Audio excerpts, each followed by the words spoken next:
by Panky and Sternup. How's it going, guys? Hey, It's too hot, Netflix. I'm melting. So, for our first matchup today, we will have Ouroboros against Team Boost before we will have Method facing Dave Esports later. It's going to be an exciting pair of games, that's for sure. We've got a lot of very closely matched teams and a lot of new players coming out of the gate today. yeah, definitely. Speaking of new players, looking at these stats so far, Team Boost and Ouroboros are definitely close together, and Team Boost have got a couple of new players on their roster, so let's have a quick look at that. We've seen Sully and Sylar being the new people here, along with And the Chet, Citizen. Tyrant Chet.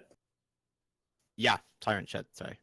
See, this is why we bring you along, Panky, to actually read the To stats. read, yes. Yes, so of Yes. course the Team Boost lineup for today is completely Sylar, Sully, Citizen, maybe not Badger and Tyrant Ched, but three of those players being brand spanking new and having no stats on the board means we don't really know what to expect from them. And to be fair, maybe not Badger, only having played 1 week's worth of games here as well. So his stats are still very new and fresh and left to be understood by everyone watching. But Citizen, well, he's a pretty standard, solid player. Looking at his numbers, looking at his stats, I think we can see that man being very reliable, if nothing else. Yeah, definitely. I agree. I think we're going to see some completely different change in playstyle from Team Boost. And I'm interested to see what different strategies they might try to run. Because, you know, if you're bringing new people into the lineup, you don't really have time to go over the more complex strategies. You might choose to do something more simple. Yeah, well, they've been training their complex things with these guys all along, and we're about to get slapped across the face. But they need opponents, and that's going to be Ouroboros. And their lineup is a little bit more familiar, but still has a new man mixed in there. That lineup being Mad Mouse, Pieda, Joe, Heisenberg, and Cryin. Cryin being the new player, but everyone else 79 rounds in the books throughout the course of these current first 5 weeks here. So, again, impressive stats coming out of their entry fraggers, impressive numbers coming out of the people they need to get those kills, namely Mad Mouse. But everyone else holding form and doing what needs to be done for the most part. So we'll see if they can do just that against Team Boost. I'm hoping that they will, because, yeah, as you said, Ouroboros have some impressive stats across it, definitely from Mad Max as well. Going an insane 86 for 55 so far in that KD. That is a huge ratio. And they've been doing pretty well so far. I think Germany is definitely one of those regions where you have a lot of high skilled players. I think stats-wise, they do actually have the most diamonds. So it's an interesting side note, and it's something to point out maybe, but it's not something to put too much weight in. Like, we know competitive play is a very different landscape to ranked. It's a whole different place and a whole different world and a whole different match setup, especially here in the CCS where we're using the 5 attack and 5 defense on one side in a row setup and bans going in there too. So yeah, okay, it's nice to have 5 diamonds, and you say that they can be stand-up ranked players, but it doesn't necessarily mean a whole lot when you're playing the game the way we do here. We've seen quite a lot of Lion so far from Ouroboros. In fact, Heisenberg's main attack operator is a Lion. I don't know, I feel like Lion has maybe dropped a little out of the meta since he got sort of reworked. He's still a very strong operator. He's still very strong when used in conjunction with other operators. I would expect to see a lot more Lion as well still coming out from Ouroboros, but I'm interested to see how Cryin fits into that, maybe even picking a Jackal or a Dokkaebi to sort of go into that strategy. Yeah, just because the rework, he's got one less charge to use. It's a little bit different in the way it works when it's active, and as a result, you have to be a little bit more sparing with your use of that gadget. So when you're thinking of that, okay, his most strong is after the plant situation or as you're planting. Don't always have that opportunity to do it. Better to pick certain other operators that will get you to that situation, and then you can play from that point. Whereas it used to be that you could take Lion and he could also help you get there because he has that extra charge. You can use him before you get into the plant situation, then use him afterwards, and then hold it, and then be there. Now that he's been nerfed that little bit, now that he's been knocked down and had that one less charge, so, okay, well, let's pick someone else who's more likely to get us to the bomb and get the bomb planted, and we'll deal with after that when it happens. and Lion can then kind of be forgotten by some teams with a bit more training, a bit more practice. But we'll see whether or not these guys have found an extra way to do that, or if they still rely on the Lion tactic. Now, last time that I casted Ouroboros, I saw them go to Bank, which is quite an interesting map for them. They didn't seem to be able to deal with it very well. I'll be surprised if Bank comes through in the map bans for them. They didn't manage to deal with the rotates very well. They didn't have a very good roam game on it, and there was a little bit of a famous moment last time where Mad Mouse didn't really have the communication there to realize that there was actually a book in the archives behind him, and consequently died, and then Sting got a 4K out of it. A clip I've watched many, many times because it is definitely a highlight to me about Ouroboros' playstyle, and that maybe their communication in that game wasn't quite there.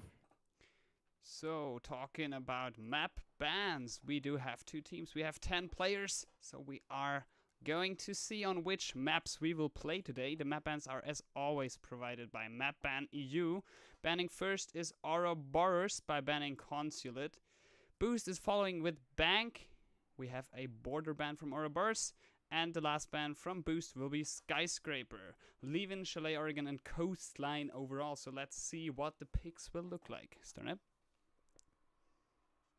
And yeah, it looks like these bans are, I expected a Bank ban from one of the teams. However, I didn't think it was going to be Boost banning it out.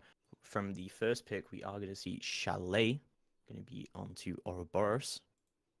Which it's one of those maps that really tests teams, and especially teams with communication, as you mentioned, because it's just big enough that you've got to take control of other portions of the map than just where the bomb site is. You can't just pile on in. But it's also small enough that things happen in a very short space of time, and everything's very quick when they actually start to get executed and start to go down. So teams that have strong communication and have strong awareness of where their teammates are can really thrive. Teams that perhaps don't, so it becomes apparent and they struggle. It's a very good, safe middle ground map.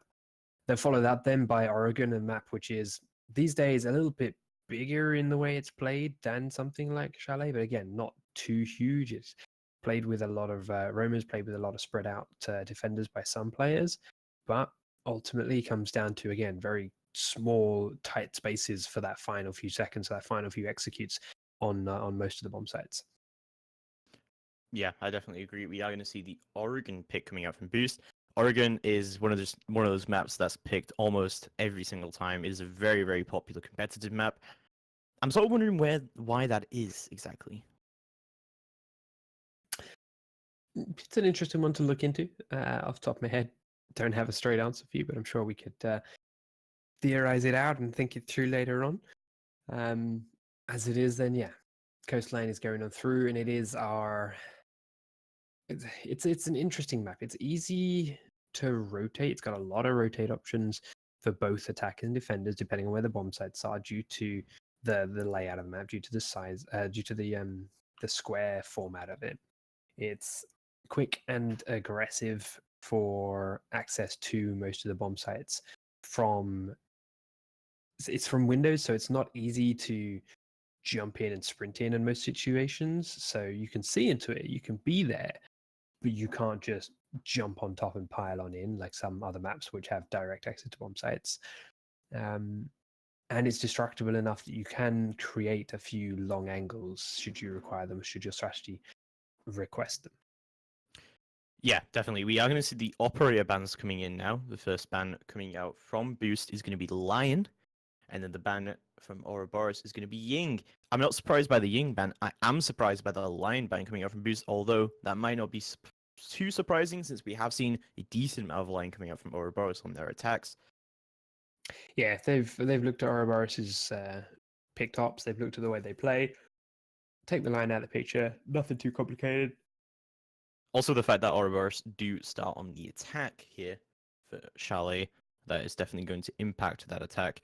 Yeah. And the banner on the defense is going to be Vigil from Ouroboros, clearly not wants to play that.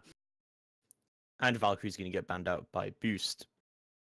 I like that Valkyrie ban, especially obviously for Chalet. Chalet is a map which can be played very solidly by attackers, largely by staying outside for the majority of the round. For playing on the balconies, for playing from a distance, and therefore your go-to defense for a defender is running out and peeking out aggressive windows and surprising these attackers who are outside and think they're safe. Without the extra cameras from Valkyrie, though, to give them the information on that, it's not an easy play, and it's not a safe play to run outside and jump outside and make those take those gambles. So taking her off the table, more incline and more control over the defenders, just keeping them more likely to be inside and just keeping them pinned down and keeping them locked away. On top of that, Vigil, he's just always going to be a bit of a nuisance no matter what the map, and say on a map like Chalet where it is quick, fast, and easy to rotate, to move around the map, and with a little bit of coordination to sneak up behind one or two stray defenders, just take him out of the picture, just get rid of him. The other defenders aren't so much of a big deal. They're a lot more manageable, and with him just sneaking through cameras and past drones that you have left for him, no reason not to get rid of him. Yeah, Vigil's definitely going to make things very, very hard for the defense here. I'm surprised that they were the ones who decided to ban it out, although maybe they're just not used to playing the Vigil on defense and don't really want to deal with it.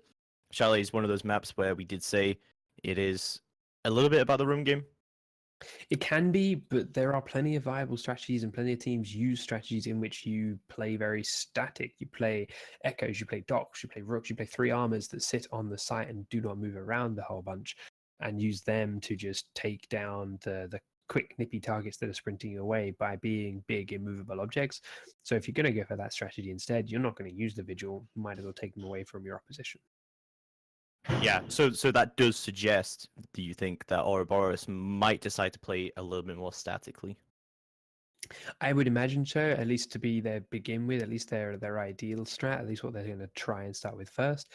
But if it doesn't work out so well, they may try and mix it up a little bit, in which case the Vigil will possibly have hurt them. But if he's not one of their go-to roamers anyway, then doesn't really matter.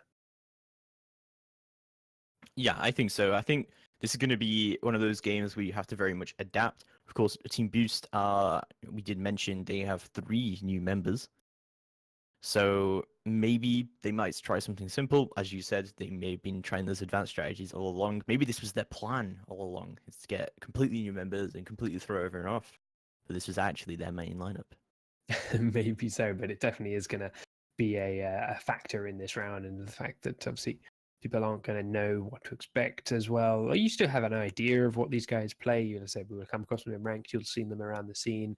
They're not going to be complete strangers to their opponents, but this is competitive. This is a different world, this is a different space, and their scrims might not necessarily reflect what you see them play in public. So yeah, we'll be finding out exactly how this team shapes up now as we see them here in their first game. Talking about the first game, map number 1 should be right on the way. We should be ready to get into Chalet any second here. So it is Sternum and Panky, Ouroboros versus Team Boost on Chalet. Have fun. Thanks, Netflix. Let's dive on into it then. All 10 players are in. The game is loading. It is going to be game number 1 here for the day. Ouroboros versus Team Boost on Chalet. We've got our bans on through. We know which operators we're not going to see. Now let's see what operators we do get. And the other big thing, I think, with Chalet's first bomb site selection is, where's it going to go? Because there's quite a few viable options these days, especially when you start to mix in operator bans, because then you can perhaps open up other sites that certain operators would have previously cut off. We've seen a little bit of gaming room so far in CCS on Chalet, which is definitely interesting. You don't see too much of it in competitive play overall, but it has been pretty successful, especially castle mirror strategies coming out. Of course, neither of those operators are banned, so we might see a little bit of that coming into it. But, of course, first we are going to see that kitchen hold, which is pretty much the default take, I would say, on Chalet. But as you said, there's a lot of viable places to go here. Yeah, as you say, this is the go-to default. This has been the one that everyone had from day one. This is the one that everyone's most familiar with. And when it comes down to getting your first round on the board, it's the safe spot to go with, that everyone kind of has played plenty of and has played a lot of, and without necessarily having the most refined, scrimmed out, perfect strategy. Everyone already sort of knows their jobs and their best routes and their best options for both attacking and defending this round. So you can get a first little warm up round in. You can get a bit of a practice set up in, and not have to reveal too much of your crazy specials. I think Ouroboros' best route here is to go into the library. You can see they have already taken control of this library balcony. They're going to be droning out, try and do this upstairs take. And ideally, they want to start moving into the offices and take this area from the behind. Very standard strategy coming out from Ouroboros, and you can see they're cutting off the rotates with Dokebi, and it's sort of just making their way into the library here, making sure they've got any roamers they can. We are actually going to see a pulse from the defense that's going to make things a lot harder if they are trying to open up this vertical play. We do see a book coming out from Ouroboros on this attack. That is very, very good for Chalet. There is a lot of vertical play options that can happen here. A lot of soft destruction on Chalet. You see, this is also one of the reasons why they're taking control of the upper floor. The only roamer is that Jaeger, and he does just get spotted out here in the wine cellar. They have control of the top floor. They will start making a lot of holes with that buck from above, but as you say, they are looking for, Team Boost are looking for a slightly more static defensive hold on the site from below, from inside the kitchen, and sticking 4 members in there. One of them, though, is, as you say, Pulse, and it will be looking for an opportunity to try and C4 and get some kills from below up onto the targets above. He needs to get that Buck if possible, but Buck is being very, very mobile and keeping himself moving as he makes each hole. The C4 will go up and blow, but is nowhere near hitting a target. And now it's not looking good for Boost already. They have so few places left to hide now that so much of this hole has been opened that they're going to start getting picked off if they're not careful. For sure. We are still seeing 5 members on the board from both sides, so no picks just yet. This vertical play hasn't really worked out too well for them, and they are starting to run out of time. See, Citizen has already put his C4 down, so it's not going to help at the moment, but Cryan is just going to jump all the way down here. He is in dining room. This is a decent amount of control gain for him, and with these vertical plays open up, this could work out very, very well for the Ash. He hasn't found anyone, but he has got the cross. Nades are going to go out, 40 seconds left to go. He is going to get someone on the cross. Sully goes down. Now it's a 5v4 situation, and Citizen has given away his position. Jaeger is ready to go for this flank. 30 seconds left to go, but maybe not. Badger will take down Joe. That's going to equalize things into a 4v4 situation as flashbangs and smokes will surely go out here as Sylar begins his rotate back up. Thermite tries to jump on in, but there's a second man in the trophy. They know Jaeger's trying to come up from underneath. Cryan will push in and get Tyrant. Cryan takes the second one as he gets Citizen, as pushes into the trophy room, and the diffuser has been planted inside kitchen. It's now all on Sylar, and they know he was the man coming up from below. They are trying to push him down now. First few shots from either player misses. He did a lot of damage actually to that Hibana. I take it back. He himself took nothing. Not a lot of health on the Ash or on the Hibana. He takes down the Hibana, looks one more, but Ash falls back to safety as the final player for the attacking team is on no health whatsoever. Sorry, the two final players are on no health whatsoever. And now this vertical play is really starting to play against him a little bit because the hatches are also open. Sylar has so many options here to rotate down, and he will drop Heisenberg, and now it's a 1v1 situation. This is running out of time now. He doesn't quite have enough time to get to the diffuser and kill Cryan, so he's just going to have to go for the diffuser, and Cryan will shut him down. Yeah, it was a nice idea and smart play on his part to go up and above, use the holes against them, and then drop down that hatch, singling them out. If you ran through West Main, they'd just cut him to pieces, from one from each side. But dropping through that hatch means he takes them on one at a time. It's a smart play, but didn't have the time at the end of that round to do what needed to be done and get the diffuse and the kills all going. Definitely, and look at that, Cryan 4 for 0. Ash main doing Ash things and just bursting on in there, getting 4 kills and securing that area very easily for their team. Made the play that really was needed to be made. That vertical play just wasn't answering anything for them. They didn't get any picks through it, so they really had to start being a lot more aggressively. Very well played there by Ouroboros. I'm thinking potentially they could have done a little bit better to hold on to control of the top floor. Boost kind of gave it up very quickly. Sylar wasn't even roaming up there, he was roaming downstairs. I get without the vigil, it is very hard to contest that upstairs area. I would have liked to see maybe a castle and a mirror strategy come in there. Yeah, the nice idea to put that castle barricade on that kitchen doorway does, and they've done it again, does give a lot of control to you as the defending team, does keep them out of that kitchen for a long time. But they used it and completely gave up the dining room. I don't know if they did that there on the previous round, the 11 punches on that door, I'm starting to think they perhaps didn't, because if you had, then you place someone inside inside dining, who then falls back. So you put a bit of a buffer there, you put a bit of defense there, and then you pop it open and run away. They didn't pop it open and run away. They didn't put him in there. As you saw, the Ash ran straight in and then had full control of the corridor with no questions asked or no challenge put on from the defending team. And that's arguably what chopped up that bomb site in the end there, is that she just had everyone's rotate cut off. But now they have that those punches in place. Maybe they'll play someone inside the dining room and try and slow that down a little bit more. Yeah, well, we'll definitely see. They're going for the standard attack yet again. Pretty much the same operator lineup coming out from both teams, which isn't too much of a surprise. And we are going to see them take the same sort of strategy as well. I'm hoping Citizen could do a little bit more damage here with the pulse. He just missed his nitro last time. Hopefully he might be able to get something. He will call out. There are two members outside of the office, and it looks like he's trying to go for these vertical plays yet again. Nades are going to go out to destroy the barbed wire. And it's looking pretty good for Ouroboros right now. They've taken the same amount of control already, and we're not even halfway into the round. Sylar has taken his same position at the bottom of West Main, and the hatches are now getting opened up by the Habana, and surely the vertical play is going to start coming with it. Ivana's up on the bed though. She knows the C4 is something to be aware of. And hatch now they're open. No, the C4 will come up, not go far enough through. She jumped away from it as well at the last second. They are now continue to look down through these holes. Catches the leg of that pulse just inside the kitchen, but can't finish him off. Actually, that was the castle. Still can't finish him. They did get a lot of control upstairs before. This is, however, the first time they're getting a kill down through those holes. That C4 hole actually being the one that really helps make that happen. Mad Moose picks up the other one from above, taking out Sylar, who tried to flank earlier this time, but wasn't able to make it count. Now there are only 3 defenders left alive with a minute on the clock. The last round, I think Boost got a bit confident that they could stay alive despite losing control of the upper floors and despite the holes being made, because they did. They kept themselves standing. But they didn't really do that by skill. They did it more by luck than judgment. As you can see, there's no real places to hide when that floor is completely destroyed like that.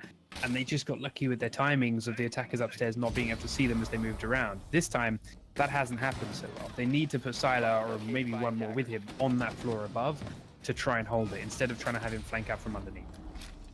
Sully picking up the first kill for his team, but being shut down instantly by Joe. Unfortunately, it just wasn't meant to be that round, and yet another successful attack from Ouroboros onto the trophy area. That time, they took it in the same way, but that vertical play was definitely a lot more successful. As you mentioned, the nitro hole was actually the one that really started to get the entry frags there.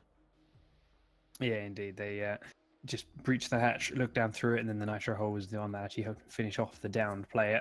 But ultimately, yeah, that's what happens when you give up that much control over that upstairs bomb site and over those upstairs rooms here on chalets. You can't stay in the kitchen, you can't stay in the dining room. And the first round they got a bit lucky with it, as I said. Second round that didn't happen. Just got cut to pieces. Glad to see them switching things up now and trying a different bomb site at the very least. Said I do think they could have held kitchen and trophy. You just need to put your roomers on the top floor instead of in the basement. But we'll see what they have up their sleeves for this specific site, because it's another one that, again, you need to hold upstairs, else you're going to get picked apart. Yeah, this really reminds me of like a border defense where you're dedicating so much to that upstairs defense that you're dedicating castles, you're dedicating mirrors. It's all about that vertical play. This is very much about defending that top floor, and we are going to see they're going to dedicate a mirror to this defense. Pretty standard defense coming out from them onto the gaming room.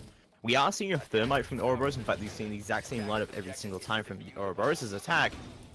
I like this lineup. I think it's a very good lineup for the chalet attack. I particularly like the fact that we have 2 hard breaches, both Thermite and Habana are definitely going to be able to do a lot of punishment here. I'm expecting maybe a Thermite to go around and try and attack the bar from this east side balcony, using the east balcony itself to cover that. I was going to say it's one option, but he can also sit out here on the helicopter and use his ACOG in towards the library instead. He's still a great fragger, so while you bring him just in case, ooh, just misses that shot, but while you bring him just in case they go down into the basement, you can also still use him no matter where else they go as a really strong fragging operator. As you see now, they're using it to pincer the library angles through, and they are picking kills off already without getting even too close to the building. Yeah, 2 picks already coming out from Ouroboros and looking very nice for their third attack, as Mad Mouse cuts off all of the rotations here. And this upstairs is almost be completely destroyed Tyrant being the only one remaining up here on this defense is not having a great time. That UMP is not an effective gun for this, and his shield is going to get destroyed. He can't really contest this angle anymore. As Ouroboros moves in, they open up the mirror windows, and they have seemed to gain complete control of this library now. Yeah, Joe's at the windows. The drones are going in to double check it for him. One last check before he vaults in through the hatch down below. Make sure no one's waiting to hold him there. As it is, you say, the Tyrant from the staircase had to fall back. Maybe not. Badger's lost his mirror window, so it's also... Oh, no, he hasn't lost his mirror window. He's just playing inside this room instead. We'll now try and vault through the hole, but it's not in the right place, and Cryan's on the staircase to cut him down. Small mechanical mistakes like that in creating your vault holes and creating your rotates lose rounds, and as you can see there, he's paid for it. Tyrant does come up behind one man to try and get the first kill of the round for Boost, but he can't get it, and he gets shot at from many other angles. And while the plant goes down, they know exactly where he's coming from thanks to his phone ringing. Will get shut down immediately by Cryan. Very unfortunate. This is not going well for Team Boost, to say the least. Everything they're trying just seems lackluster. Seems a bit loose and rough around the edges. Whereas Ouroboros seem very disciplined. They definitely have a plan in place. They all know where and what they need to be doing to execute that plan. And now they've also sort of got momentum behind them, and they're going to start rolling away with it. Well, I mean, this is one of the things that we talked about could happen in this game. But the fact that Team Boost have got 3 new members in there, it seems now obvious that these members haven't really been introduced to the mechanics of the team very well. We aren't seeing really that level coordinated play that we are seeing from Ouroboros, and I think this really is going against them. They are going to change the defense up entirely now, and are going to go for the basement defense instead, and are going to be bringing in Ella for the first time this series on Sylar, who I'm expecting to be roaming because he has been roaming quite a lot. Yeah, I think it's more that they need the Jaeger and they need the trophy systems on site more for this defense. They give it to someone that's going to stay down there, and Sylar's going to continue to run around like a lunatic upstairs and be that roam player that he's been trying to be. He thinks he can do it slightly better with Ella, perhaps, but he has put all 3 of his concussion mines down here on site, so maybe he'll be sticking with them. We'll wait and see how exactly it is they choose to utilize them.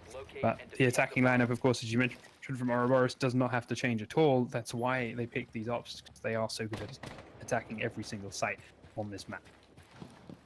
For sure. Let's see how it goes in, as I'm expecting a library take to come out immediately. Heisenberg already can get very low from these early spawn peaks coming out.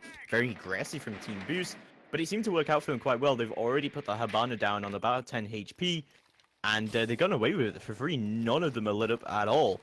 And Team Boost looking like an early nice start. Maybe if they start playing a little bit more aggressively, they can catch Ouroboros out. And yeah, you will still see more aggression coming out, but Cryan will shut it down immediately. Citizen going down already. That is not a good start. And he gets maybe not Badger too. Maybe not Badger had been tagged by Mad Mouse from the balcony. Knew Crime was coming around behind him, turned around for it, but still couldn't get the kill despite being ready. Sylar, as you see, stayed on site behind one of the mirror windows, but as they are already down to 3 players now, things are going to start getting real tight, real fast here in this basement. A lot more destruction still in the hands of Ouroboros. They can make holes in the floors above. They can open all the hatches with Habana. They can open the walls of the garage with Thermite. And even with the mirror windows to play behind, there's limited space that you can go for those players still in sight. And once the mirror windows are spotted and confirmed to be in those locations, as I said, you can make the holes in the fireplace floor above, which actually Heisenberg's doing with his charges here, I believe. And they can clear out those mirror windows too. Yeah, that's definitely one of the things about this basement defense, is that you can really leave the mirror windows to the last second. You can, especially the one facing towards the garage, what normally people put down in wine cellar, you can put that down in reverse because there's no need to put it there if the garage never gets opened up. The Nitro going to go out, however, nice throw from Sully is going to shut down Joe. That is the book gone. That's going to leave a lot of that vertical play missing in the wind as Mad Mouse calls their phones. 4v3 situation now. Looking pretty nice for Ouroboros though still, as Sully is insanely lit up from these engagements, and you can see that the defense is starting to fall apart here. They are lucky, as you said, to get that buck. It makes it a little bit harder for the attacking team to completely demolish the floor. But they already made a couple of holes, and that allows them to open up the garage door nonetheless. They've still got Ash upstairs, they've still got Hibana upstairs, they've still got destruction that can be used to clear out this mirror window, which I think is going to have to be their next task from upstairs if they don't feel confident enough to just push it in from the blue corridor like this, as Cryan begins to do. Sylar peeks out and does finish off Heisenberg. He was already low though, wouldn't have taken much. Now he looks to start falling back towards the other side because that mirror window is opened from behind. Thermite looking on through. They are lacking time, but the flashbangs are now coming to the mirror window. Thermite going to look to come on in. Mad Mouse drops through the hatch. Playday comes up towards the wall. Tyrant gets a good kill on Cryan from a distance, then gets the second one, but Mad Mouse will be traded back. Playday, however, immediately afterwards by Sully, and somehow Boost come out of that on top. Yeah, actually, technically a 2v3 right there, because we did see the Ella gonna try and go for that flank. Unfortunately, didn't actually contribute to that particular firefight, but would have come in there at the end anyway if that firefight had gone against them. Very well played by Team Boost there at the end. They just denied the time for so long. They played very statically. They didn't really let Ouroboros get as many picks as they have been getting. I mean, they still had 3 people on the site. They were trading back shots. They were lighting people up quite a lot. Even though their roamers went down very early on, none of the people on site died after that. After taking that buck out, yeah, you say it really took the wind out of the sails of the Ouroboros attack, and may just be what Boost needed to pick themselves back up and get themselves into this. Do not see them back in the kitchen trophy room, but switch things up to a frost here on Sully. I like the idea in this. The attacking team have had such an easy time getting into the upper floors and such an easy time getting to the other points of the map so fast in their previous attacks of here.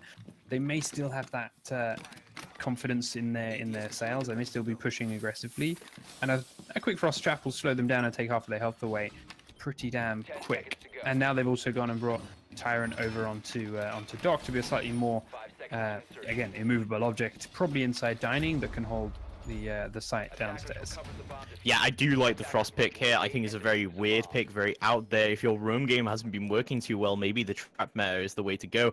And I think everyone's seen, I know we said that rank stats don't really too much apply here, but it is still something interesting to hear about, that frost traps are actually the most effective at the highest levels of ranked. So maybe the highest levels of comp, we might see frost trap effectiveness go through the roof. Let's see, indeed. They do drone. I think, Joe's drone can see it. They're flashbanging in to make sure there's no one right there. Cryan will go through one window. They do find Citizen hiding in that corner, and Joe will be the one to get the kill. So it's a nice try for Boost to try and get one of those early kills, putting a frost trap down to help him out as well, but neither of those things were successful, and they have lost a Pulse player as well already. Yeah, Pulse playing on his own up there. Yeah, as I said, nice try, but no refrag coming out at all from Team Boost is really going to put them on the back end here. This is something that happened for them last time as well, is that they mainly just had Sylar on the roam, and either he didn't impact the round because he wasn't roaming somewhere where it was, trying to be aggressive. He wasn't trying to hold down any areas. Oh, he almost gets caught out by that frost trap. He does see it light at the last second. Very nicely played by Cryan. And now they've achieved this upstairs control, and they have that one-man advantage. Let's see then how they choose to use it. They've still got the buck alive, and that's going to be destroying the floors above the sites as predicted and as is usual. The Mute did try and aggressively push at one spot. He does look for the buck and can see him and tagged him up. He's doing a lot of damage without taking any, but neither player ultimately ends up dead, so they'll continue to make more holes in the floor now. Remember, there's still a C4 in the hands of this Mute if he feels... No, he's not, sorry, he used it earlier on. So we'll see if he can just straight shoot the buck or anyone else that's up there, because there are a few players following this man around and trying to take shots down through the floor as well. So far, again, though, Boost are doing a good job of staying alive despite this upstairs pressure. But as you say that, Playday does get the kill onto Badger. Cryan shuts him down as well. Sully goes down. Now a 5v2 situation. As Sylar peeks out, he does manage to shut down Cryan. The flank from the Dock on Tyrant does manage to find Bad Mouse, and has managed to equalize this a little bit into a 3v2 situation. What an amazing flank here from Boost. It's I 2v2 at didn't the even moment. see. Thatcher's down, actually. He Yeah, fell that's into, I true. believe, the one remaining frost trap, perhaps? I'm not sure entirely. But he's being revived now inside the sandwich. Yeah, the dock flank is definitely a surprise, I think, to everyone here. Joe now as well, trying to run away from it. They're using the fact that dock is slow to just get to the site quickly, force dock to come up behind him as they try to go for the plant. Silo in the back of Trophy cannot stop it. They now know dock's going to come around from one direction. They're looking through it. Two of them honing their guns in this direction, and Ouroboros do secure the final round of this attack half. Great communication there at the end by Ouroboros to, you know, work from which was a complete surprise even to us. Work through it and say, okay, here's where they are. Let's just shut them down. Let's play together. It is a 3v2. It's fine. We've still got this. They moved in. They took them one at a time, and it worked out perfectly for them, even in those last few seconds where that panic can start to set in. So, 10-3 for Cryan. That man knows how to play Ash, and his team really do work to complement it too. He is their entry fragger. He is their way in. Once they do start getting control of the floors above, once they do start looking for those pushes to the site, when everyone in there is being a bit mobile, being a bit panicky, being a bit on the edge, he's just in the right place to capitalize on that and pick up one or two quick kills for those scampering rats on the defensive side. But we'll see how he plays on attack, on defense now. Yeah, I'll be interested to see how much on the roam game do these guys concentrate on. We are seeing the IQ coming out from the defense, which is interesting considering there's no Valkyrie and there is no Vigil to main counters to IQ, I would say. Sorry, two operators that get brought, you know, in, and then IQ counters them, is what I meant to say. But I'm interested why the IQ is being brought here, really, rather than a book. We're not seeing a huge amount of soft destruction from the attacking team. If they do manage to gain this upstairs control, I'll be interested to see how exactly they use it. I mean, it could well be just to deal with things like Ella traps and Legion mines, but more likely, I think it's just that he prefers the IQ weaponry and the grenade to what Ash brings to the table. You can say it with the operators that are pick. Yeah, I think it's like with those operators banned, as you said, and with the sites that are here, she doesn't bring a whole lot with her gadget to the table. But if she's an operator that you feel better at using, and the grenades, especially here, can be very useful, and they've taken out the trophy system already. That may be worse. All right. Well, I prefer her weapon. I prefer her grenade. And if we're going to push through the trophy room window, she's better for this than Ash because of those grenades, as opposed to the breach charges. Yeah, for sure. Still a 5v5 situation, but we're not seeing a huge roam game coming out from Ouroboros. But we are seeing a lot of pressure going on Piedo. They really need to deal with the smoke if they want to push into trophy. They seem to just want to straight go for this trophy push rather than other teams who will go for the upstairs take. We saw Ouroboros on their attack go for that upstairs take and open up all this vertical play. We're not seeing that at all from from Booth's team. And no, they are starting to go for this upstairs take now. They have managed to gain the control. But as I said, they don't really have a huge amount of soft destruction here, so I'll be interested to see how much exactly they can do with it. Yeah, they can open the hatches, but that's about it. And, well, there is still a man up there as well. Cryan gets tagged by a Twitcher, I believe, as he's trying to flank up the west main stairs. Oh, you see Hibana on the floor. Why not? You've got an extra charge. Yeah, they're using Hibana to open up the vertical plays rather than where they would normally have a book. We are still seeing Mad Mouse on the roam. Interesting, very late roam coming out from the Legion. Well, he's been there the whole time. They've just not been able to deal with him. And as they try and push him, he's just putting mines down. So they're wasting more and more time going for him, going through mines and having to chase him down. Instead of just putting someone to hold his flank and to hold his push and then just deal with the side push, they've been opening themselves up to flanks like that from Cryan, who comes in to help that Legion that's been pinned away and get the first kill of the round for the defensive team. And a very late kill indeed. I think we're going to see a lot more kills going down here as we move to the last 35 seconds. A lot of hatches getting opened up here as the Westman gets opened up. CT moves in.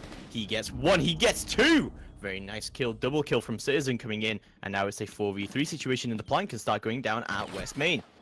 And the concentration on the roam here has been on the upstairs, but Ella comes around. He gets shut down by Citizen. That's a 3k for him so far as Mad Mouse looks to control. But Citizen with his 4th kill. Can he go for the ace? Now it's all down to Cryan in a 1v4 situation.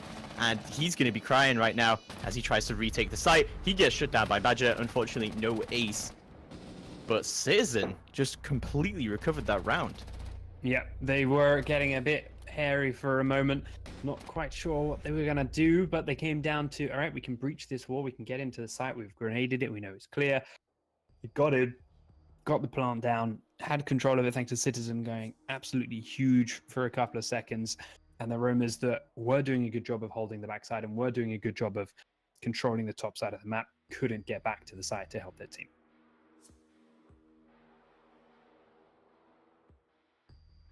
Down then to the wine cellar go Ouroboros. Time then for the attack setup here for Boost to take shape. And okay, I was wondering whether they were going to change it up or not, whether they knew where the second choice for Ouroboros was going to be.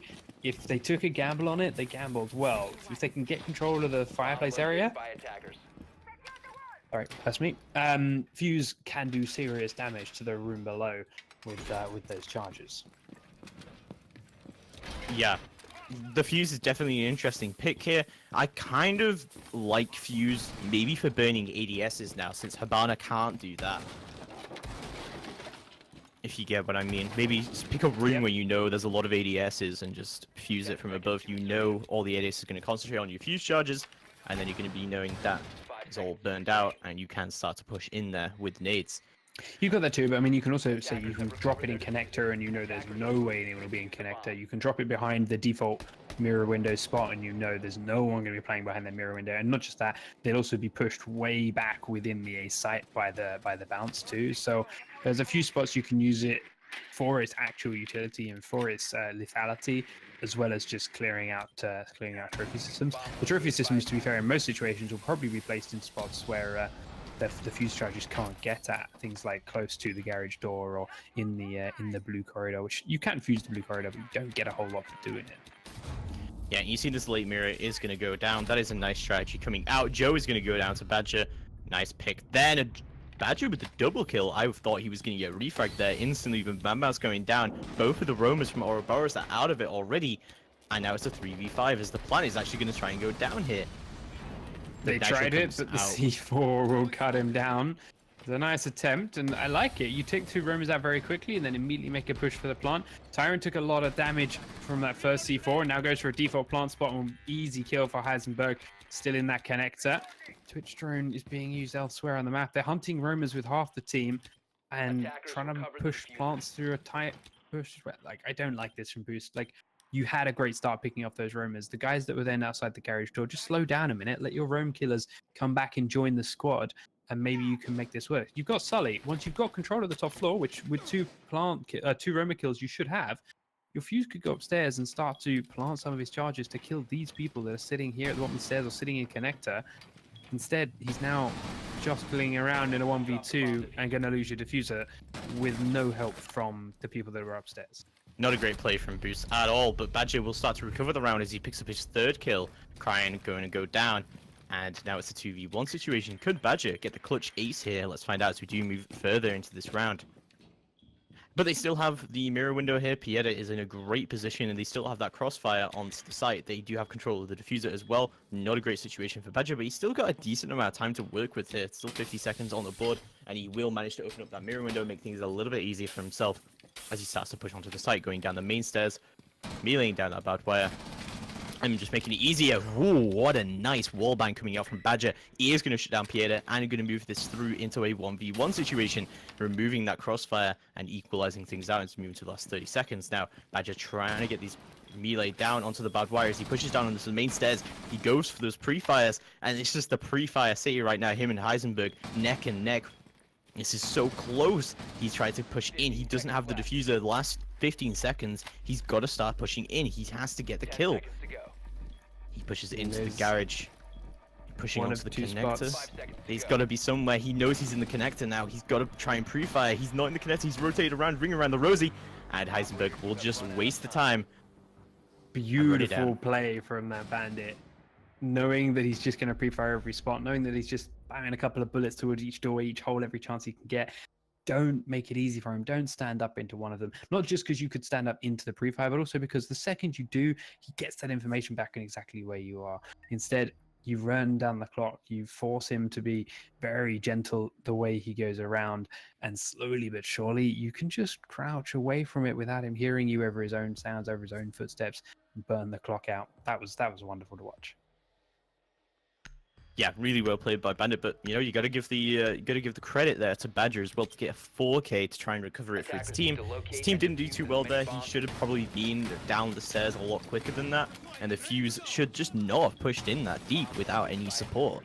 I'm not sure what his plan was there. Yeah, it was a questionable move, as I say, by all three of those players once they got the garage wall open to go in as they did, and they paid the price for it. As you say, maybe did what he could to try and redeem the round, but it was just not quite enough at the end of it. Ouroboros, though, defense of the kitchen trophy room one more time. Citizen, of course, the man that had to step up the last time they attacked here and did get it locked in for them. But again, it came down to the wire because they did not really have a plan or a solid way of dealing with the roamers that were upstairs. So we'll see now if they switch things up, if they have a better idea in that side instead, or if they're just going to do what, to be fair, I think they should have done before and just leave one man in around the office and watching the flank and holding the angle instead, and just push towards the site, because they do have a strong site push when they want to. Yeah, I agree, and there's a lot of drone work coming out here very early on. That's pretty much typical of Team Boost's attack. I'm interested to see how well they're doing this roam clear this time, because last time they didn't really seem to be too bothered about the roam. They went straight for these nades, burning the ADSs on trophy, getting that trophy system out of the way, and they tried to get the nade early on into the smoke. He was playing in trophy, tried to get him out of the board. I think a lot of Boost's strategy relies on just pushing straight into the site and trying to get the plant down rather than clearing the roamers out. That's true. They've been spotted now, the pulse from below and the roamers upstairs. They're all starting to get an idea of where this attack is coming from. And right now, 2 roamers up top. Yeah, and Badger is trying to hold down the fort here. He does push into the offices. Joe is going to get the crossfire here. I'm wondering if Badger could get a quick, easy kill here for free. Siler does get one, however, Heisenberg going to go down already. That is a bit of an aggressive peek there indeed, but Joe will peek it right on back. Shuts down Badger. No 4K for him this round as he gets shut down right away. Now a 4v4 situation. I don't know why he was pushing the upstairs side alone. Like, they droned for him. They knew there was a couple of players around. He knew there's a player in bedroom. He knew there's a player down by the library, but no one was up there to help him. It's a good pick by the Hibana, by Siler, to get the one man out of the trophy, but everyone else is just crowded around the kitchen window. No one's helping deal with these guys upstairs, which you knew where they are and you knew you had to go with them, and it allows them now, after one kill, to have the freedom to do things like that and pick off yet another attacking player, and in fact cause the diffuser drop in a bit of a precarious position for them to pick it up. They will get it, there's no one going to hold it, but it burns more time away again. You can see that Cryan just really wants to jump out of here as soon as anyone tries to go for this trophy push. Playday is going to be playing it very slow. He's got the ADS there, he has the shotgun, he has no reason to peek this, but he will do it indeed, and it will kill Siler somehow. Siler just not expecting that as Cryan jumps out from above. He gets the kill onto Silly, and Madman's going to tie it up quite nicely, shutting down Citizen. I feel sorry saying it, but Boost had no idea what they were doing in that round. It really was a ranked strat from where he was sitting. It's like one player wants to go upstairs and kill the roamers. He's got one teammate, little drone for him, and there's like duo queue together. So they're like, all right, we'll go get that. The other guys are all just crowding around the trophy window and the kitchen window, just like, oh, let me peek, I might get one. Oh, let me peek, I might get one. Oh, let me pre-fire this, I might get one. It's like, guys, it's like, think of this as a team and think of this less as like, I'm the one that's going to step up and do it this round. And maybe you could have made something work. But as it was, there was no real plan of attack on that final round. Yeah, I agree. I didn't like Boost's strategy there at all. We are going to be moving into the second map sooner rather than later of Oregon. And we are going to see a different set of operator bands going to come in for Oregon. Yeah, we'll see where they go with this one. Again, like, the operator bands, yeah, they would have been a thing from that first round. But looking at the way those, like, unless the attack and the defense strategies from Boost relied on the operators that were banned that heavily, which I really hope they weren't, operator bans aren't going to make a difference. Like, they had fundamental strategy and fundamental communication issues in that attack and in that defense, which ultimately caused their demise. Operator bans shouldn't cause a team to crumble quite like that. And we're going to see the exact same operator bands coming out with Lion, Ying, Valk, and Vigil, all for Oregon, which is interesting. I don't think Valk is as powerful on Oregon as she is in Chile. Not unless you're planning to go for sites that are upstairs a lot. If you're planning to play people, say, in the big tower, if you're planning to play the upstairs site and go for aggressive peaks, if you're planning to play roamers on the upper floors that are looking to be more aggressive over the passive fall back and bait play, she can be used there. But yeah, you're definitely right in that she is nowhere near as impactful on the overall scale here as she is on Chalet.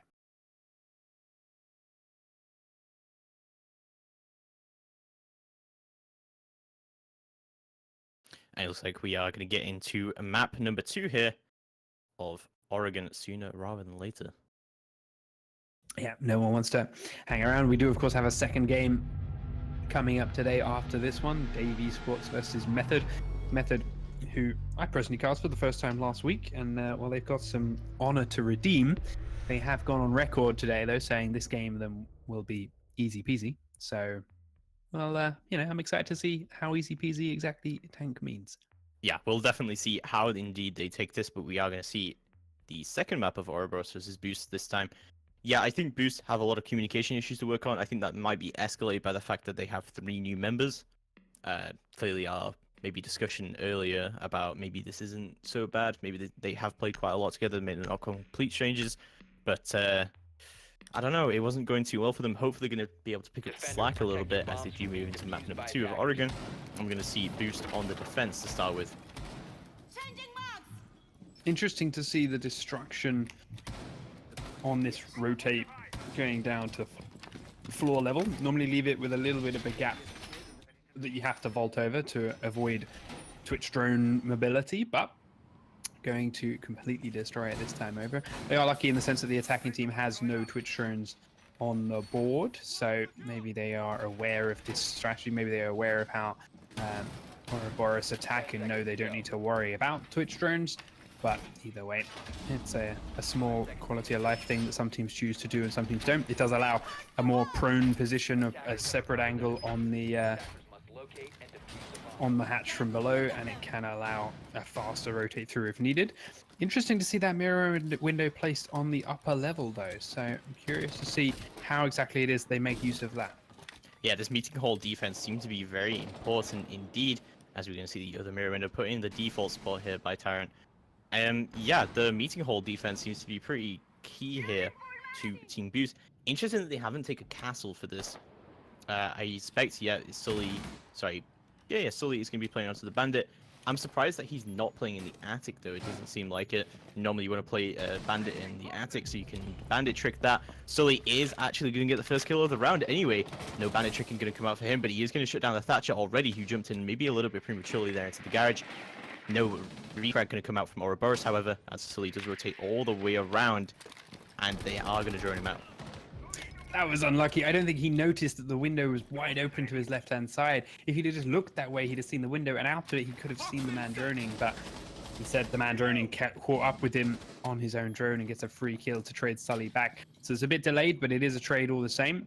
Mad Mouse then trying to keep an angle onto where this Jaeger is, and now with the firebolts he could get him pinned, but he does manage to make his way out of there before the grenade comes in. They're trying to save the firebolts then, I'd imagine, for attacking the basement below. It is very important to get that mirror window in the default spot cleared out, so the Jaeger not necessarily deemed worthy of a firebolt at this time.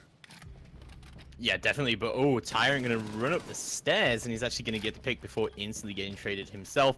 I'm surprised he thought he could get away with that and rotate all the way back to the side at the same time. Is going to equalize things into a 3v3 situation, but this meeting hall has already been gained control over, and there's still a minute left on that clock.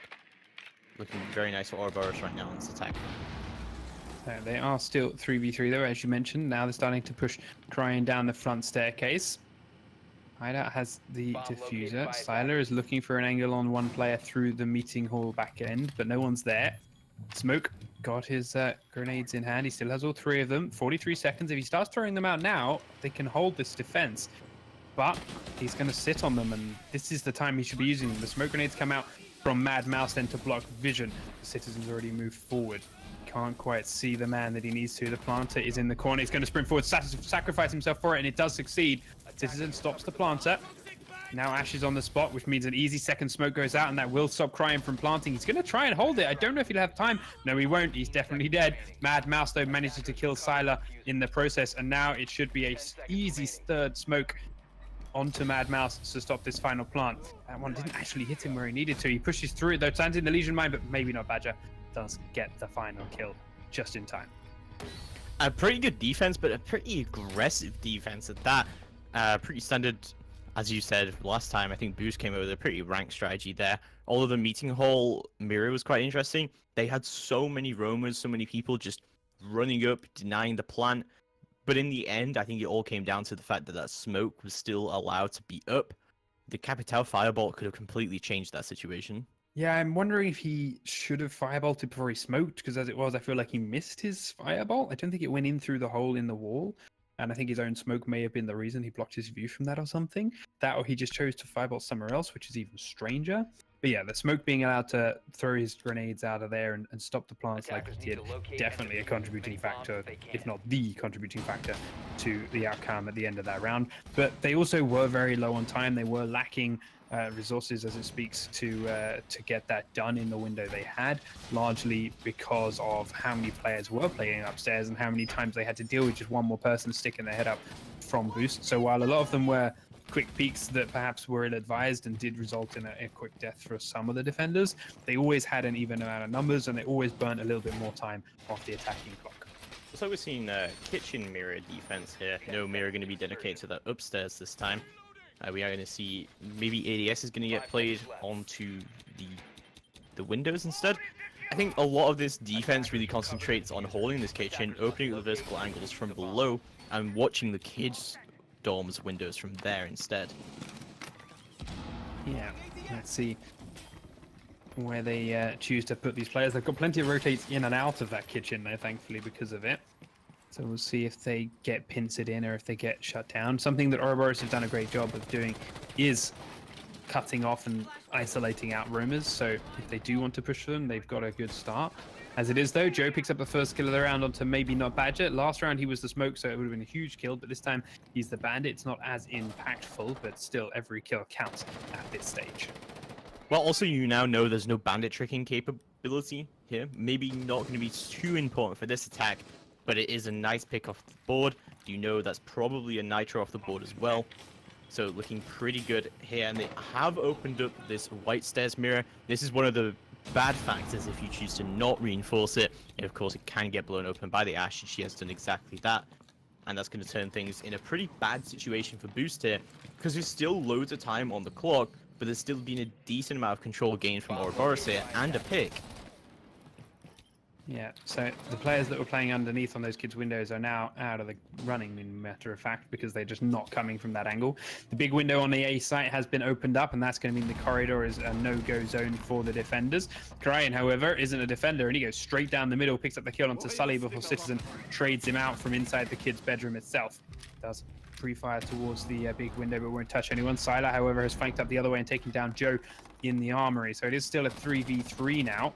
Every kill being quickly answered somewhere else on the map by both teams. Sylar fell back into the meeting hall, and these guys down in the lobby are aware of it.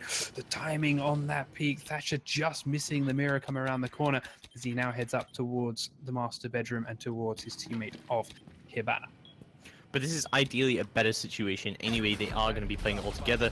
Oh, what a peek from Citizen. Will take down Pieta through the just narrowest gap in the world. And now it's going to be a 2v3 situation. Not looking too great for Ouroboros here, as they are playing pretty far apart. And yeah, Thatcher just runs in here, gets the AR-33 out. He's actually going to try and go for the plant here. Tyrant will realize this surely and will shut it down entirely. Not sure what Heisenberg's plant there was exactly, but Mamas is going to push in here. He does not manage to get the pick on Citizen, actually, and Citizen shuts him right back down with a pistol. We've gone from a chalet where Boost didn't seem to really have any idea of how to play it to Oregon, where the upstairs attack for Ouroboros had an idea to begin with, but quickly crumbled once you lost a few players. Once they were down to a few player, like 2 or 3 player numbers, those 3 didn't know how to shake up their positions. All right, well, we've lost some of our key attackers. How do we reshuffle and reposition to become a useful unit? And as it was, it didn't happen. As you see there, Solo pushing in to just try and hold the plant when you're completely exposed to a staircase, and all sorts of questionable moves towards the end that just felt like they were kind of get the round out of the way and move on to the next one. Yeah, not looking too great for Ouroboros and their attacks right now, as you're going to move back down to that laundry defense. I'm not too sure about Boost's strategy here, honestly. I feel like it could have got easily torn apart. That meeting hall got thrown out so early on with basically 0 picks from it. Back down to the basement they go. They did hold it successfully in the last defense, but it was with mere seconds on the clock and came down to a close firefight, to be fair. So we'll see how well and if they can hold it again. The meeting, as you say, the meeting hold itself was... it was successful in the fact that it burnt time on the clock. It was successful in the fact that it did cause a nuisance for Ouroboros, but they didn't get a lot of picks. They didn't get a lot of kills, as you say. And Ouroboros are a team which so far today has shown that they're not going to make the similar mistakes twice in a row. So Yeah. they know and they're expecting this attack in the meeting to be there. They've probably got something in mind to deal with it, and it won't take as much time as it did last time. Yeah, I like the fact that they brought Castle this time. It's going to make it much harder for them to take over this meeting hall. But again, I'm surprised that we're not seeing the bandit trick. In fact, we're not going to see a bandit at all. Nothing to deny any of these hard breaches. It's not a lot you can do to deny hard breach on Oregon and say yes when it's on meeting. You might want to, and it's a bit easier to deny it there, but you kind of want them to use their hard breach on the meeting. Like you want them to use it on that roam spot when you have both hatches open, you have the rotate through the back tower. Use your utility on here, use it on these walls, use it on getting into the meeting, and we'll just fall back and be safe and get out of here. So you don't want to put any anti-hard breach on it and deter them from doing it. You want them to use it. Yeah, but at the same time, I think there's a good time-wasting mechanic. You can just sort of sit there. There's that bandit trick. They're trying to get you off of it. You're still bandit tricking. They're wasting like a good 30 seconds or a minute to try and get one wall open, when before it was just a quick straight open. Joe's actually going to sledge open this, but the meeting hall pre-fires are actually going to come through here. I think they're just really just ignoring the meeting hall entirely. I don't think there's really big idea going on here. But Joe gonna try and prone peek it here. Will not get the kill onto Sully, however, as the castle barricade is opened up. And see Citizen, what is going on right there? He manages to get the kill onto Cryan. No refrag coming out from Ouroboros right now. But there it goes. Mad Mouse does get the kill all the way from kitchen. Shuts down Citizen, and that's equalized things to a 4v4. Much better picks coming out from the meeting hall defense this time. Sully is low from that previous exchange, but not dead, and he's still got a trophy system to protect him. Is the player creeping on in? Does he quite know? He doesn't realize Mad Mass has come around the side, and he does get down the hatch and away.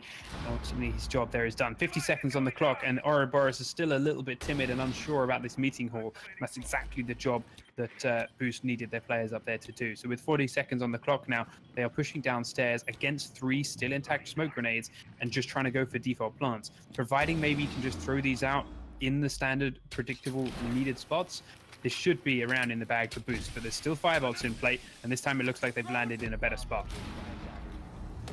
Oh, he will peek out, but Joe will shut him right back down, and now it's a 4v3 situation as the plant tries to go down. We saw this exact situation. It did, but it didn't. Is alive. Mad Mouse takes down Silo as he tries to push forward for it. They do continue to push out through the rotate holes. Tyrant now the last man behind the window against 4. It's a little bit unfortunate, I do have to feel, in the sake of Boost. The smoke grenade did go into the first spot, forced Pieta across into the second spot, exactly where Miro was going to see for him, but he didn't die to it. And yeah, I'm not entirely sure why. Yeah, I'm not sure what happened with that C4 either. And Joe will pick up the kill into Tyrant as he tries to peek out. That was a very unfortunate defense. That C4 should have denied that plant completely, I agree. I'm not sure what happened there, but either way.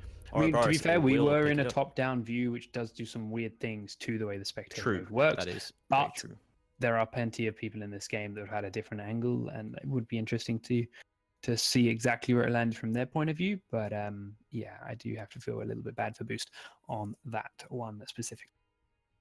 Unfortunate indeed, and that is going to be the first attack win coming out from Ouroboros, as it looks like there's going to be a Kid Storm's defense rather than going back downstairs. I don't think there was many things wrong with that downstairs defense. I think maybe the smokes could have come in a little earlier. But overall, that meeting hall defense spent so much wasted time, and they actually managed to get a decent amount of picks from it this time. Yeah, no, the meeting hall hold is something here that Boost have up their sleeve that Ouroboros don't really seem to have a solid plan on how to deal with it. They're like, okay, well, we'll largely ignore it and we'll get open the lobby and we'll make the push down the front, but the one soft wall where Bandit Citizen got his shot kills through, he got his pre-fires through, is just enough that there's not complete freedom for the attacking team in that lobby. And as a result, they do have to be very cautious, very careful about the way they crouch around, the way they move around, and how they approach that front hatch. And it's enough to burn a lot of time off the clock. I think the best way to take it is from above. Take control of the attic, get open that hatch, and play it vertically from above, and just put the pressure on. We haven't seen that at all from Ouroboros. They haven't even tried to breach into the attic at all. It might be... You're 100% right. The sledge could go up there alone right now. You can drone it for him. You know they're very rarely putting him up there. Send the sledge up there alone, sledge him into the attic, open up the hatch, and then his grenades can come down behind the mirror window that's been put there. He can just watch the hatches that are there. You do get a much stronger control over that meeting hall with just that one player up there. And that White Stairs mirror just getting opened up immediately yet again.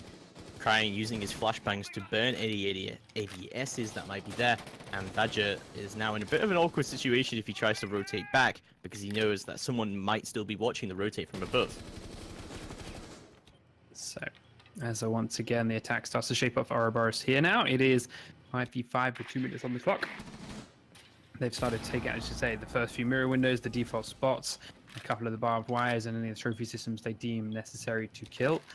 And it is now time for them to start to fight off the positioned players. They've drawn them out. They know where the majority of them are.